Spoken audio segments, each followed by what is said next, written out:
ask you about this because as we talk about it, a very fluid, dynamic situation taking place right now. We are now hearing from President Trump that Iran and Israel have agreed to a ceasefire. And I'm going to read this statement to give you a little bit of time to also kind of come to terms with what this means. And this from the president saying, congratulations to everyone.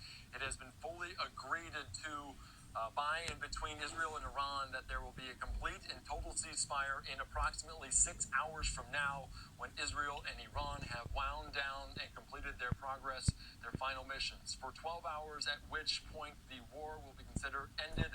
Officially, Iran will start the ceasefire, and upon the end of the 12-day war will be saluted by the world. During each ceasefire, the other side will remain peaceful and respectful on the assumption that everything works as it should, which it will.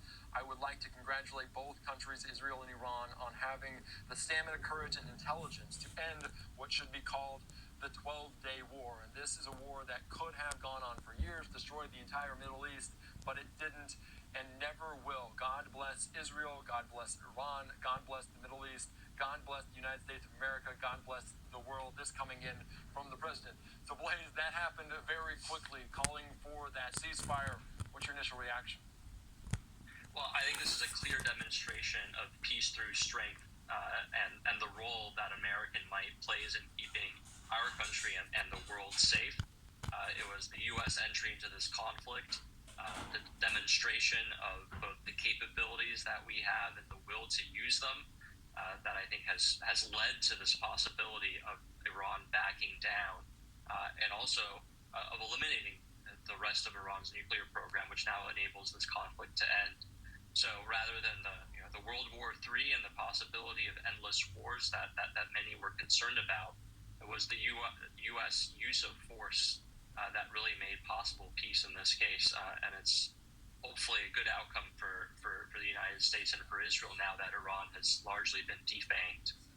And this is all coming in right now, and of course calling it the 12-day war, saying this is could have gone on for years, destroyed the entire Middle East. And I imagine this only gives us more optimism about negotiations to take place between the United States, knowing that these are on the table, that there will not be any conflict necessarily between these two, right?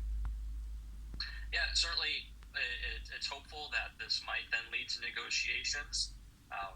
The Israelis have always said that their plan was a 2-week plan of operations, which we were about 2 or 3 days away from them completing, which largely leads, I think, to their willingness to call a ceasefire. I think they've accomplished much of what they've wanted to accomplish.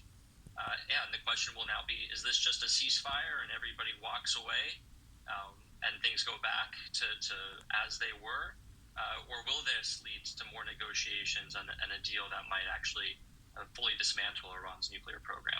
All right, but another obvious positive step forward for the region. All right, Blaise Mistal, thank you so much. I appreciate your time, your insight here on Live Now from Fox.